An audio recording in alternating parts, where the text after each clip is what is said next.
Qué bueno que están con nosotros en una nueva entrega de Enfoque 16, un compendio de las noticias económicas, políticas y sociales más importantes acaecidas en toda esta semana en el ámbito nacional e internacional. Como de costumbre, Antonio Siriaco y un servidor, Edmundo Ledesma, vamos a estar con ustedes compartiendo esta interesante propuesta informativa. ¿Qué tal? Muy bien, Edmundo Ledesma, saludando siempre a los amigos de Enfoque 16, que cada fin de semana están siempre al frente de sus televisores, viendo y escuchando nuestros análisis. Y como tú has dicho, son análisis con un gran contenido político, económico y social. Así es. ¿Cómo va la cosa? Bien. Bien. Sí, sí. Pues entonces dispuesto a arrancar. Así es. Vamos de inmediato con nuestra compañera Máxima Anzueta y su informe del Palacio Nacional de esta semana. La noticia de un posible aumento en la tarifa de los peajes de 30 a 100 pesos ha caído como un baño de agua fría en la población. Diferentes entidades y sectores rechazaron la propuesta, por lo que el presidente Medina salió al frente y aseguró que aún no es definitivo dicho aumento. En los próximos días el ministro hablará con el país, con la decisión definitiva acerca de eso. ¿Es una decisión del gobierno? Todavía. Medina afirmó que la filosofía de su gobierno es atender a la gente y que su gestión lo único que busca es elevar las condiciones materiales de existencia de su pueblo. Otro de los temas que ha mantenido en vilo a la población en los últimos días es la posible modificación al Código Laboral, pero sobre todo la propuesta que ha sido presentada por el empresariado nacional, en la que proponen la eliminación de conquistas logradas por los trabajadores. En tal sentido, el mandatario aseguró que no hay por qué estar nervioso ni inquieto, ya que los puntos deben ser acordados por consenso y cada sector está representado y tiene poder de veto. Y nosotros esperamos que lleguen a un acuerdo en la parte que se puedan poner de acuerdo. Donde no hay acuerdo, no hay acuerdo. Sencillamente es así. Pero, sin embargo, presidente, la última palabra la va a tener a usted. La tendré. Usted puede estar seguro que la tendré. Hay nerviosismo. No hay por nerviosismo, ¿por qué? Usted conoce la filosofía del gobierno, ¿verdad? Atender a la gente. Eso es lo que la gente la mantiene quizás con la esperanza. La filosofía del gobierno es atender a la gente. Presidente. Yo lo único que estoy tratando en esta gestión de gobierno es elevar las condiciones materiales de existencia de mi pueblo. Esta semana el ministro de la Presidencia, Gustavo Montalvo, se reunió con los representantes de los sindicatos de trabajadores para avanzar en un consenso respecto a la modificación del Código de Trabajo. Durante la reunión, Montalvo explicó a los asistentes que el informe presentado por la Comisión Especial de la Revisión y Actualización del Código de Trabajo es únicamente un borrador elaborado por una comisión de técnicos y no representa, por tanto, la posición oficial del gobierno dominicano. Y esta semana el CARICOM volvió a atacar al gobierno dominicano y amenazó con retirarse como observador del diálogo binacional de República Dominicana y Haití si el presidente Medina no envía al Congreso Nacional la ley de naturalización. La posición del CARICOM recibió el rechazo de diferentes sectores de la sociedad tras considerar la advertencia como una falta de respeto a la soberanía nacional. Una frescura, para usar el lenguaje coloquial. Un atrevimiento. Que el representante del CARICOM en esta ocasión tiene que serenarse. Es inaceptable. La soberanía del país, la soberanía nacional está por encima de todo ese tipo de situaciones. Ese presidente del CARICOM no es amigo de la República Dominicana. Son desconsideradas y abusivas. Cualquier intención de cualquier gobernante o de cualquier institución de pretender imponer un tipo de norma a otro país. Y yo pienso que si él no se siente cómodo, lo mejor que debe hacer es ausentarse. Yo creo que es una buena decisión. En tal sentido, el presidente Danilo Medina dijo que el gobierno está haciendo las consultas necesarias para lograr la mejor pieza, una que no contravenga la sentencia del Tribunal Constitucional y que permita dar solución a la situación. Y estamos consultando a la gente que tiene conocimiento de esto, pero en los próximos días tendremos un proyecto por lo menos. Y por último, el mandatario continúa inaugurando escuelas. Esta semana fueron aperturados unos 8 centros educativos que formarán parte de la modalidad tanda extendida. Los nuevos centros fueron construidos en diferentes provincias del país. Máxima Anzueta, Enfoque 16. Teacher, la verdad es que el González es todo un atrevido. ¿Qué tipo más fresco ese e irrespetuoso? Yo lo único que voy a decir es que se vaya el carajo con todo el Caricón. Es cierto que el mundo está en un proceso de globalización, de integración económica y política, pero sobre la base del respeto a la soberanía de cada pueblo. ¿Y cómo viene este tipo a trazarle pautas al presidente Danilo Medina y a nuestro país sobre lo que nosotros debemos hacer en materia de soberanía nacional, en materia de migración? Pero se está volviendo loco. Váyase con el Caricón y con todos esos paisitos inferiores que son del tamaño de cualquier barrio del ensancho de nuestro país. Yo digo el ensancho Sama porque ese es mi barrio. Granadina es más chiquito que el ensancho Sama. Así que ¿qué me importa a mí? Al final del camino no tenemos ningún beneficio del intercambio comercial con el Caricón. Así que ¿qué? Quédese con eso. ¿Y quién es usted? ¿Qué me importa a mí que usted participe o no en las negociaciones entre Haití y República Dominicana? Quédese por allá. Mira, Edmundo, yo creo que a pesar de todo siempre hay que aplicar la política del buen vecino.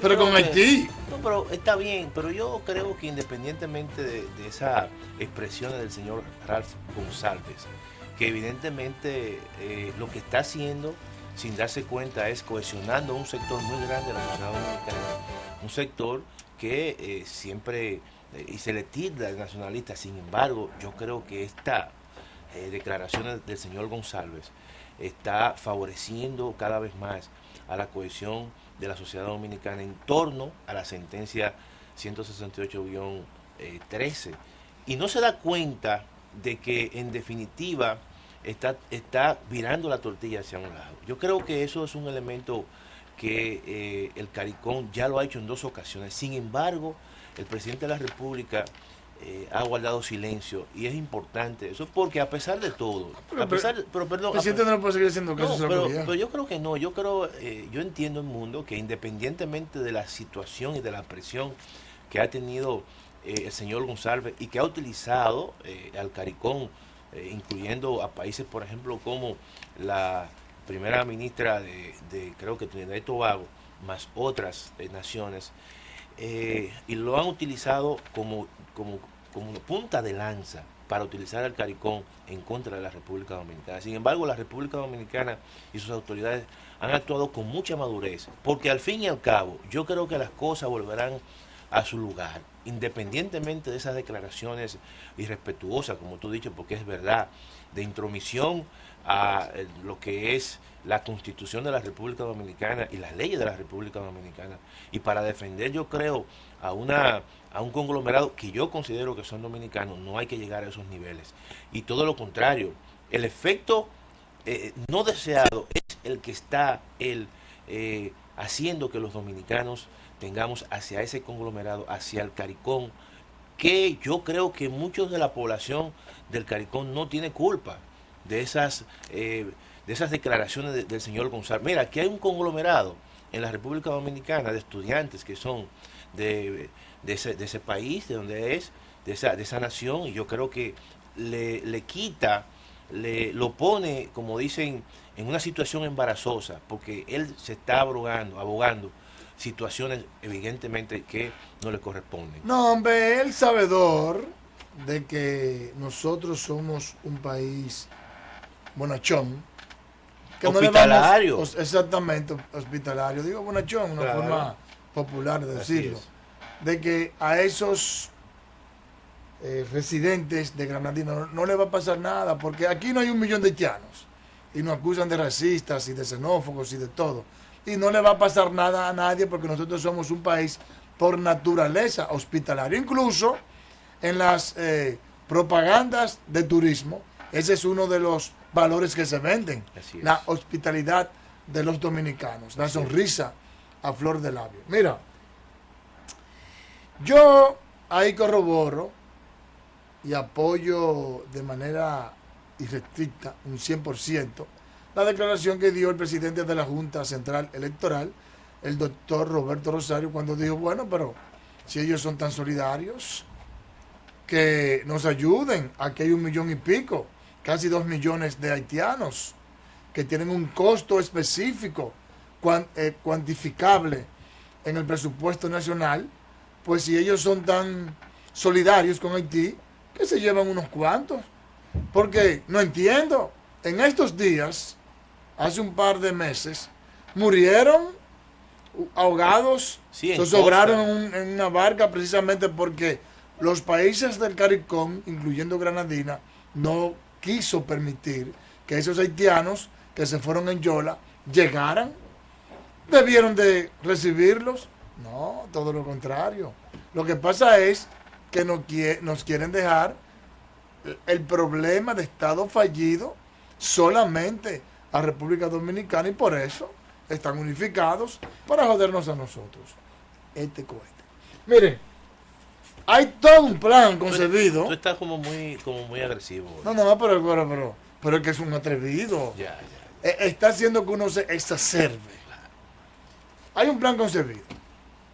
Vamos a ver Amnistía Internacional cuando dice que es urgente que el gobierno tiene que aprobar la ley de naturalización, o sea, trazándole pautas a las autoridades dominicanas, a uno de los poderes del Estado, al Congreso Nacional. Se hace bastante urgente. Entendemos que es necesario que hagan todas las consultas necesarias, eso sí, pero también hay vidas que están esperando, muchas personas que ya están esperando desde hace no meses, no días, pero años, una solución. Teacher, fíjense en un tema. Vamos a enlazar estos eventos. Así es. En 24 horas, en un solo día, González dijo lo que dijo. Amnistía fue al Congreso a exigir que se aprobara de manera de urgencia, con carácter de urgencia, la ley de naturalización.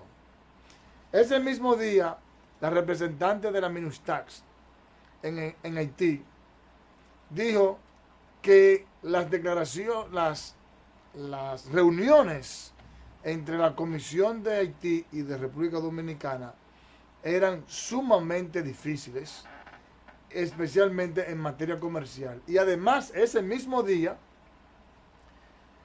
había toda una jornada de protestas de hijos de haitianos al frente del Congreso Nacional. Si tú enlazas todos estos eventos en un solo día, evidentemente que es un plan internacional, con ramificaciones nacionales que hay para arrodillar al presidente de la República y para arrodillar todos los poderes del Estado para que se hagan lo que ellos dicen. Yo creo que el Estado dominicano debe de permanecer de manera estoica con su posición, de manera, por supuesto, inteligente, y dar los pasos de lugar que impliquen el respeto a la soberanía nacional, bien, y, por supuesto, siempre respetando los derechos humanos. Vamos a ver precisamente a la vicepresidenta de la Cámara de Diputados, Lucía Medina, quien le exige tanto a Amnistía Internacional como también a Loma Miranda, a la gente de Falcondo, que respete la soberanía de la República Dominicana. Que no permitimos de ningún modo injerencia de ninguna personalidad, no importa del país que se trate. Nosotros trabajaremos y votaremos una ley que mande el Ejecutivo en el tiempo que sea necesario y no vamos a permitir que ningún país quiera tener intromisión en el marco jurídico que tiene bien establecido la República Dominicana.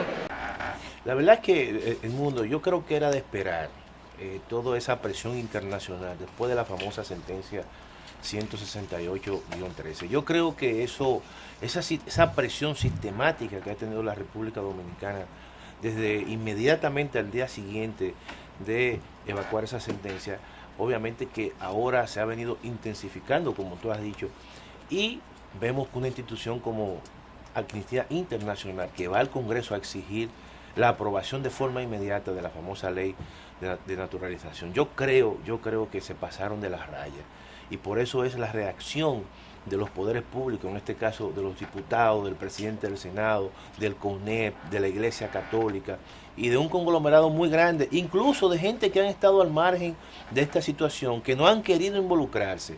Pero como esta presión ha sido tan fuerte, yo creo que el tiro le está saliendo por la culata. Es un error que están cometiendo. Vamos a escuchar las declaraciones del diputado Ito Bisonó, donde prácticamente acusa a Amnistía Internacional de intrometerse en las leyes migratorias en la República Dominicana y en cosas que le atañen a la República Dominicana.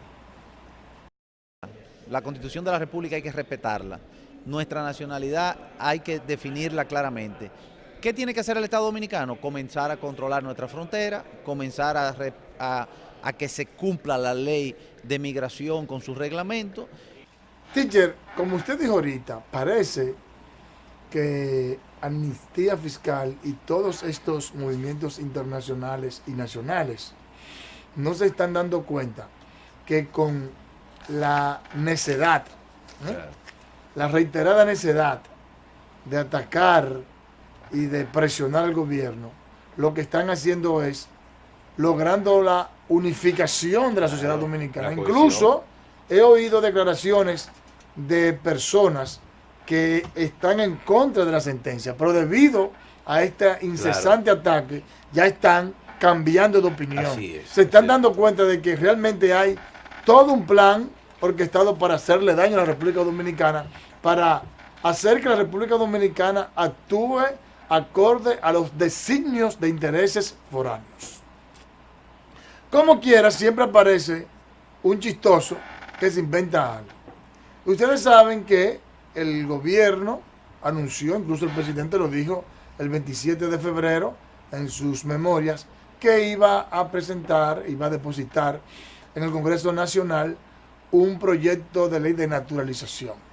Pues sucede que ahora apareció un chistoso que envió otro proyecto de ley de naturalización. Vamos a ver al abogado, es fiscal, Juan Miguel Castillo Pantaleón, quien calificó como una irresponsabilidad esa propuesta de ley de naturalización que nadie sabe quién fue que la hizo.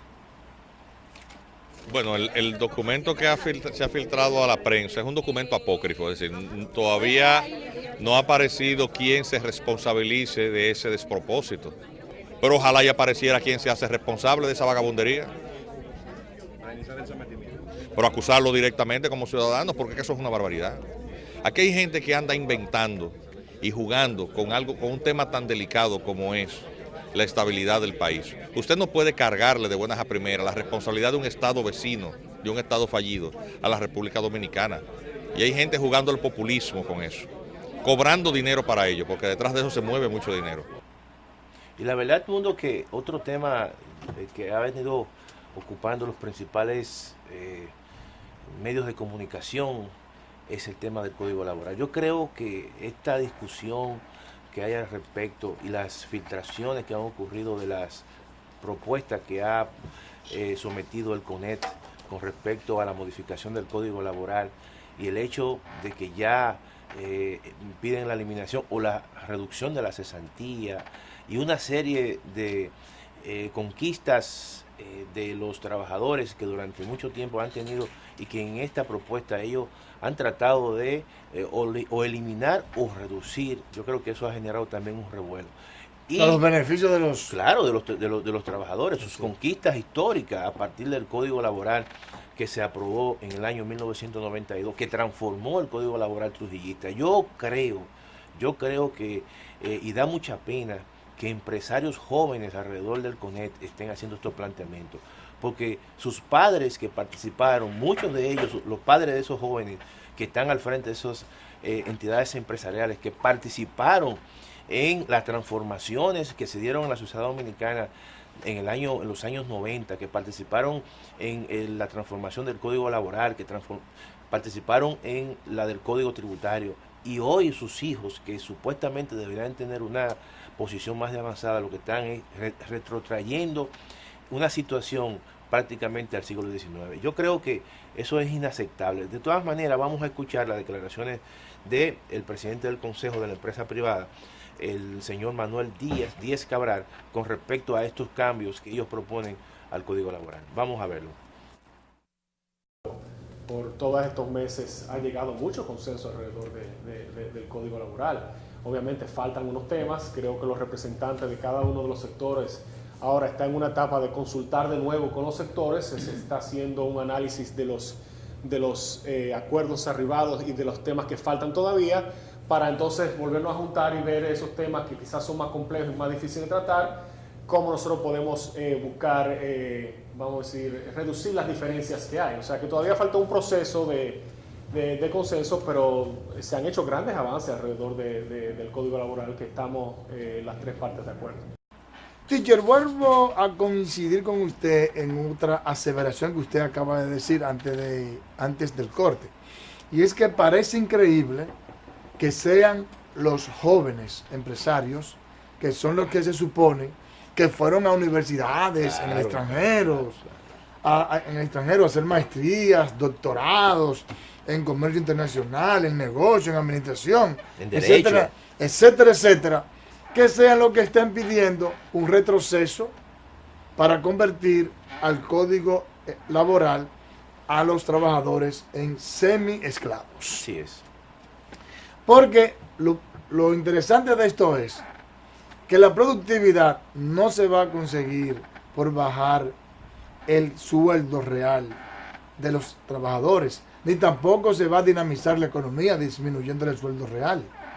No se va a mejorar la productividad de las empresas porque se le disminuyan los derechos adquiridos a los trabajadores.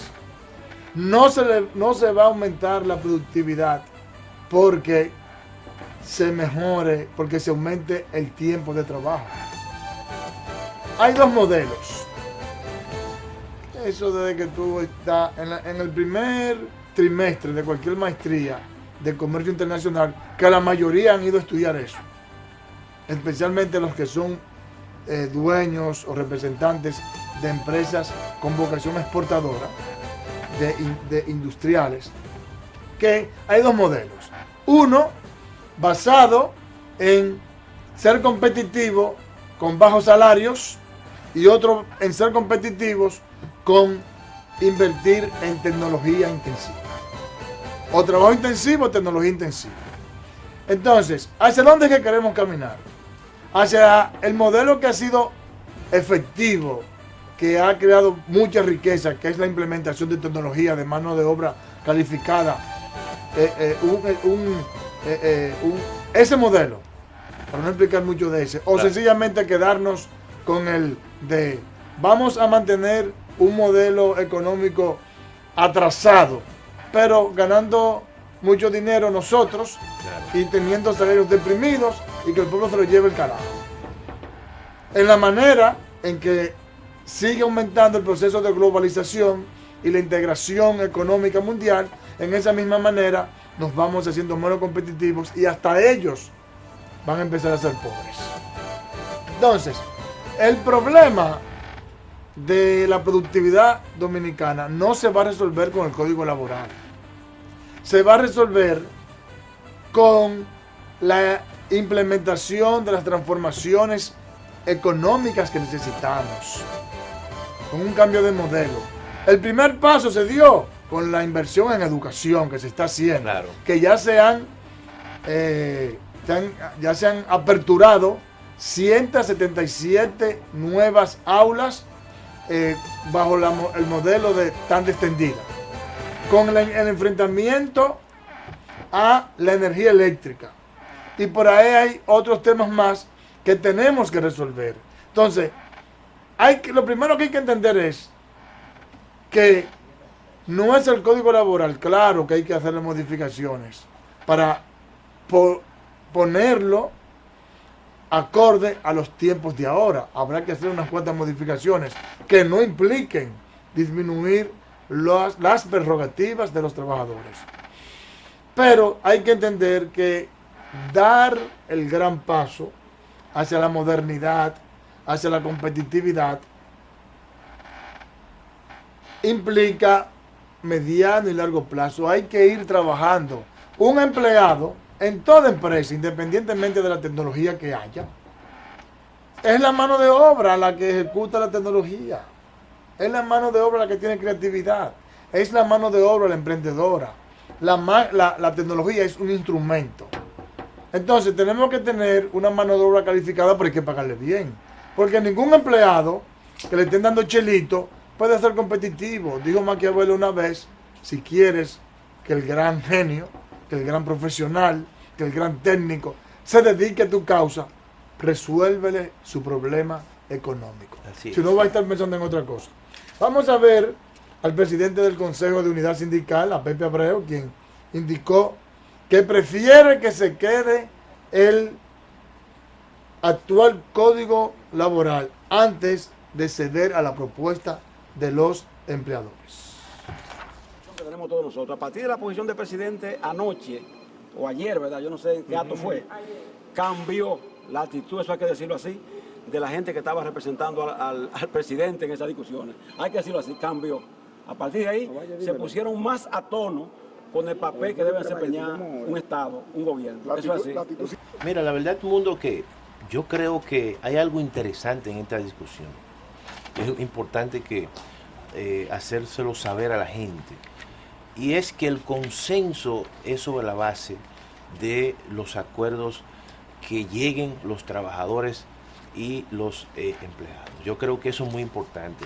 Y eso es una forma de avanzar. Es igual como hacen en esas negociaciones de la Unión Europea, que se avanza sobre la base de los consensos y los acuerdos que se lleguen entre las partes. Los disensos se quedan detrás.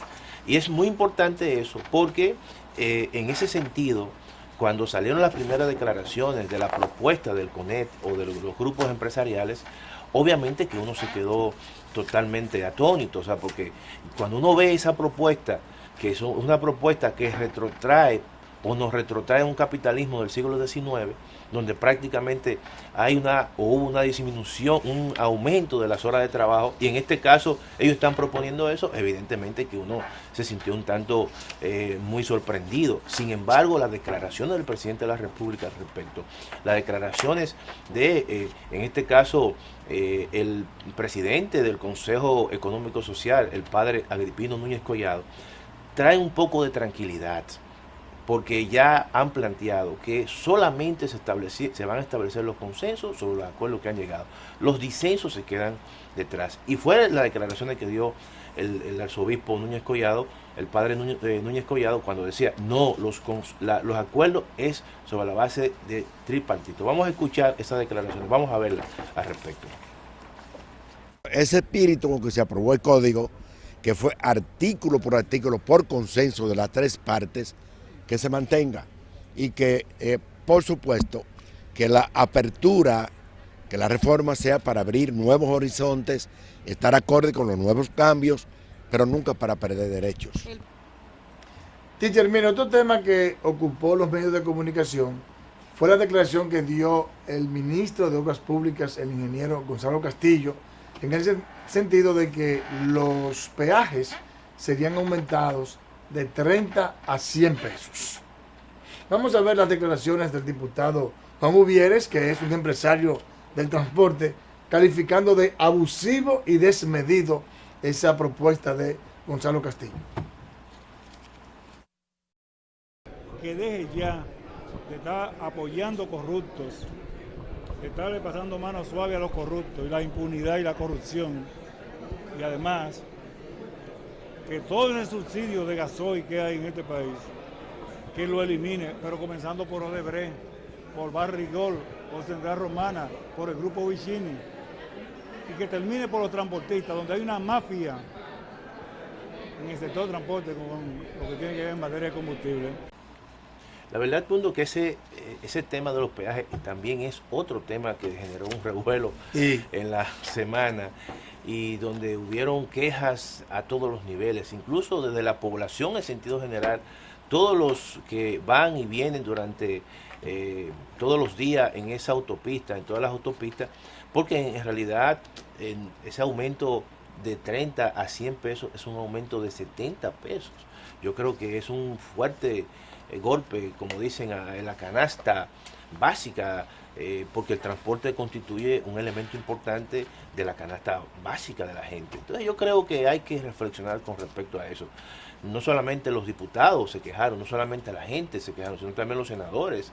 Vemos, por ejemplo, declaraciones, hoy vimos declaraciones del senador por Elías Piña, Adriano Sánchez Roa, por la provincia de Peravia, Wilton Guerrero, donde pedían incluso al presidente de la República que interviniera. Mire, teacher, lo cierto es que aquí hay una costumbre en el sentido de que todo el mundo está de acuerdo con que la presión tributaria es bajita y con que hay que hacer una reforma fiscal. El único problema de aquí es que todo el mundo quiere que se aumenten los impuestos, menos a ellos.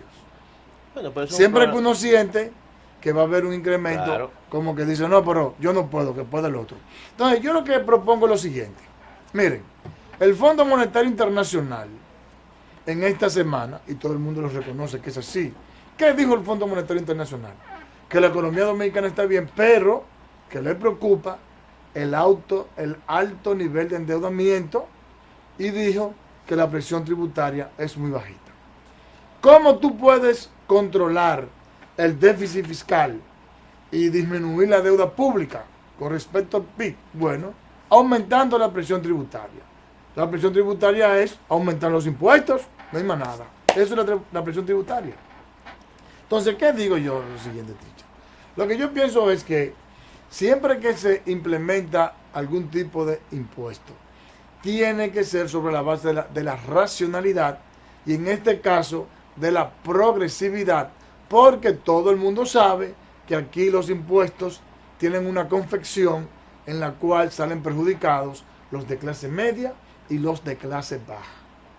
La clase alta es la que tiene absorbe la menor presión fiscal, y eso es un modelo regresivo que hay que cambiar en la República Dominicana. ¿Qué pasa? Yo estoy de acuerdo con que se haga un aumento del peaje, pero de esta manera. Los vehículos utilitarios. ¿Quién usa un vehículo utilitario? La clase baja, la clase media baja y la clase pobre. Bueno, ese que se queda igual.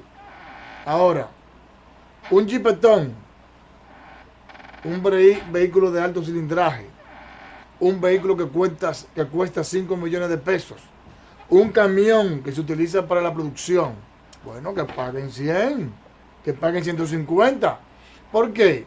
Porque al final del camino, eso es lo que se llama, vamos a cargar la fiscalidad sobre el que más puede. Y además, el vehículo grande, el camión, la jipeta, por su peso, por su tamaño, es que más daño le hace a la infraestructura. Entonces aquí vemos una cosa.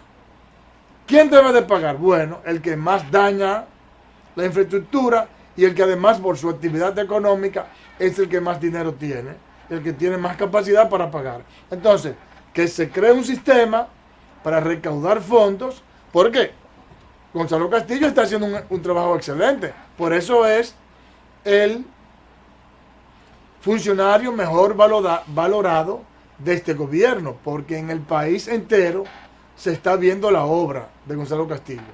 Pero tenemos que resolver el problema de la falta de ingresos del Estado, aumentando la fiscalidad, y tenemos que implementar algo, un modelo tributario que sea progresivo, no regresivo, como hasta el momento lo han impuesto los poderes fácticos de este país. Así que bueno, no sé, yo creo que esa debe ser la tesitura. Mira, lo que te iba a decir es que el problema del endeudamiento, a propósito de esa mención que tú has hecho el informe del Fondo Monetario Internacional, esas declaraciones que dieron, donde dijeron, bueno, la República Dominicana creció, pero el crecimiento de la deuda también ha sido alto. Y además también con una presión tributaria baja. El problema del endeudamiento, al fin y al cabo, es un problema fiscal. Y por eso que la República Dominicana tiene que abocarse a el famoso pacto fiscal. Porque no es verdad que la República Dominicana, con esa presión tributaria, si quiere crecer, necesariamente tendrá que endeudarse. No hay otra forma de crecer sin endeudarse con una presión tributaria. O incrementar el déficit fiscal. O incrementar el déficit fiscal. Bueno, vamos a una pausa.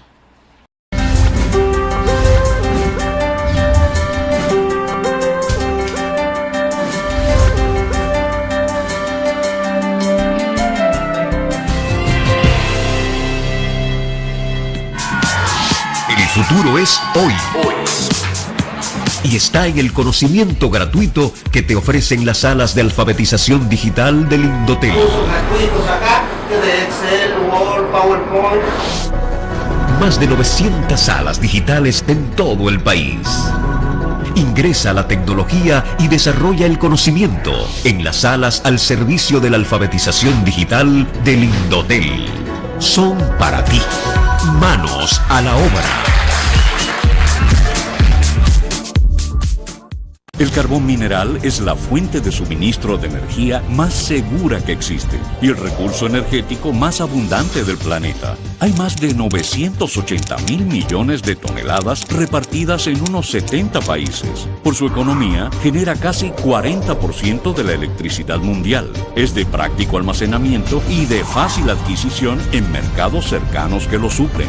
Transformar nuestra matriz a carbón mineral y gas natural es el inicio de la solución para tener un estable y eficiente sistema energético. Corporación Dominicana de Empresas Eléctricas Estatales, CDEE. Alcaldía del Distrito Nacional construye el más grande circuito de gimnasios libres. ¡Vámonos! ¡No se sienten! ¡Eso! Cada día, miles de personas se ejercitan en los gimnasios libres gracias a la política de salud que desarrolla la Alcaldía de la capital. Instructores de aeróbico, zumba, crossfit, dispensario médico para atender a todos los caminantes y totalmente gratis. La ciudad te devuelve lo que tú inviertes en ella. Tu alcaldía innovando para una ciudad que vibra. Gracias por la oportunidad que nos dan de servirles.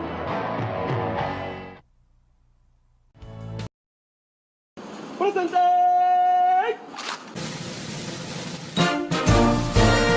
Cantaremos juntos para ti, orgullosos, unidos de corazón. Mi bandera dominicana, cuán hermosa, noble y triunfante. Somos una nación soberana, libre e independiente. Mi bandera. Somos dominicanos.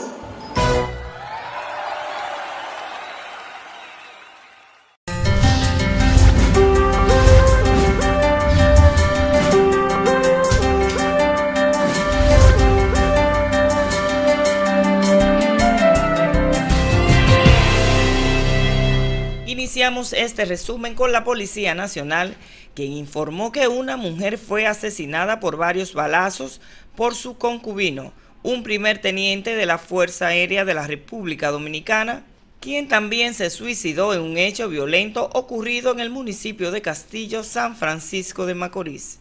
Se trata de Juana Nolasco Núñez, de 35 años, quien murió a consecuencia de heridas de bala en distintas partes del cuerpo, que le ocasionó su compañero sentimental, el primer teniente Isidro Núñez Lora, de 39 años, quien tras cometer el crimen se ocasionó disparo a la cabeza con fines suicidas.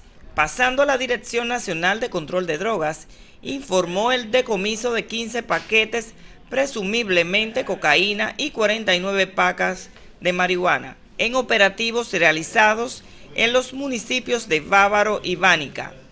El vocero de la DNCD, Miguel Medina, señaló que durante el allanamiento fueron apresadas 3 personas, 2 hombres, uno de ellos de nacionalidad italiana y una mujer, a quienes se les ocupó varios artículos y armas de fuego.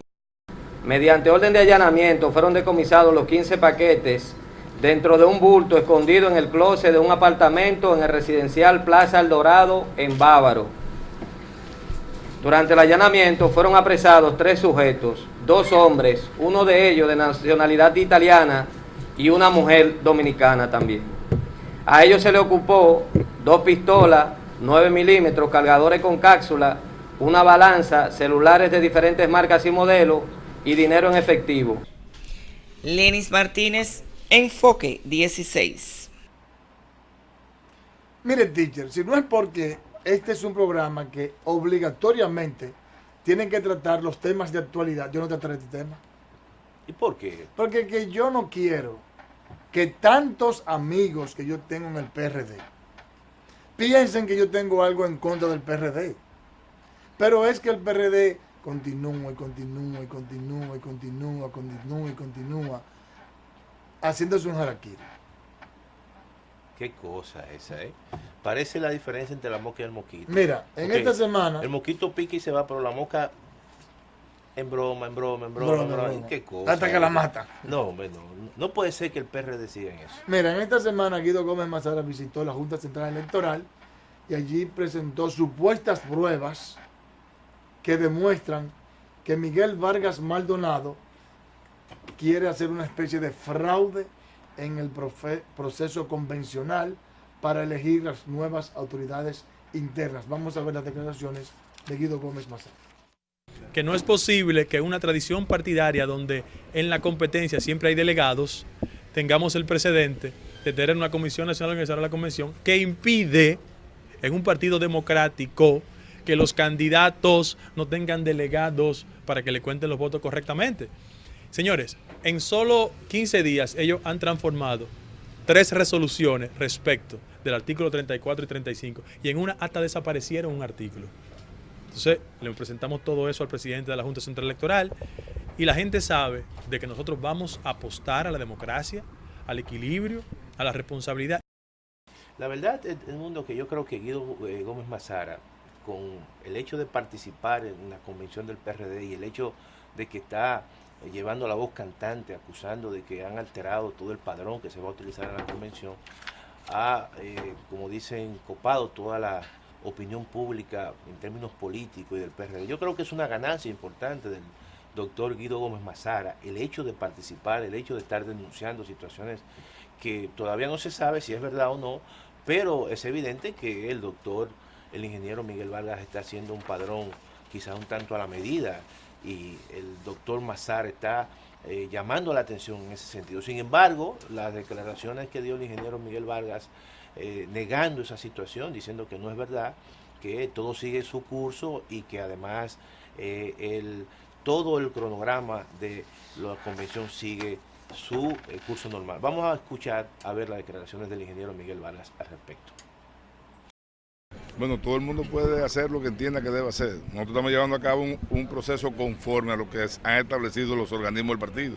El Comité Ejecutivo Nacional, donde asistimos los PRDistas el 1 de agosto del año pasado, estableció de manera clara un proceso de convención con fechas que se están llevando a cabo de manera correcta.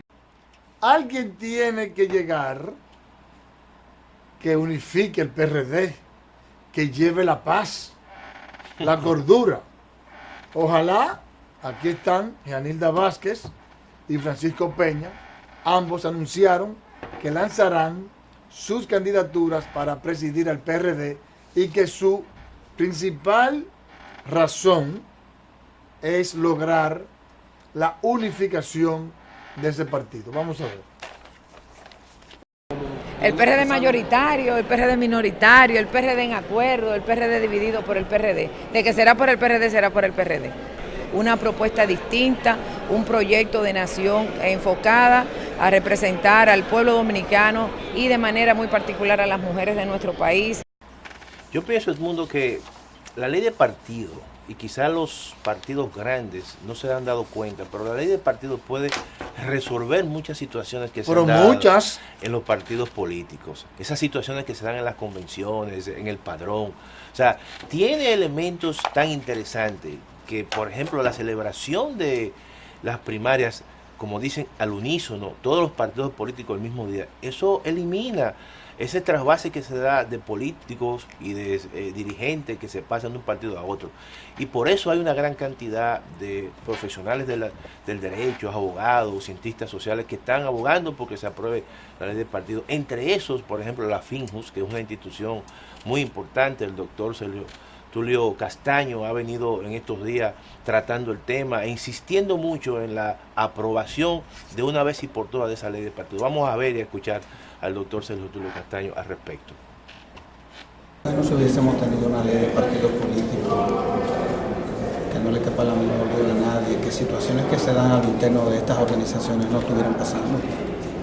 Muchas de ellas se dan porque no hay una regulación, no hay reglas de juego claras y evidentemente no hay duda de que la ley de partidos políticos es una necesidad. La ley de partidos se supone que es una pieza que debe de resolver, llevar el orden interno en los partidos políticos y debe coadyuvar a que haya organización interna y que además se permita la fiscalización de los partidos políticos en todas sus actividades internas. Así es. Hay elementos que se critican cada vez que hay elecciones y que tiene que llegar el momento en que eso ya se pueda controlar a través de una adecuada fiscalización de las nuevas entidades que han surgido, como por ejemplo el Tribunal Superior Electoral, ¿verdad? Que está para allá para verificar lo que está pasando en los procesos a nivel electoral. La Junta Central Electoral que ha estado desde siempre, el Tribunal Constitucional que está para incluso, fíjense que en estos días... No, Tribunal de Última Instancia. Última Instancia, exactamente. Fíjense que en estos días se acudió al Tribunal Constitucional y va a haber que luego del proceso interno de PLD restablecer a esos miembros que lo sacaron. Exactamente, que lo sacaron porque que se determinó que la cuota de la mujer. Entonces el Tribunal Constitucional dijo no, hay que... Ellos ganaron. Sí, hay que y va a haber una especie de asamblea para determinar qué bajadero se le encuentra a eso. Así es.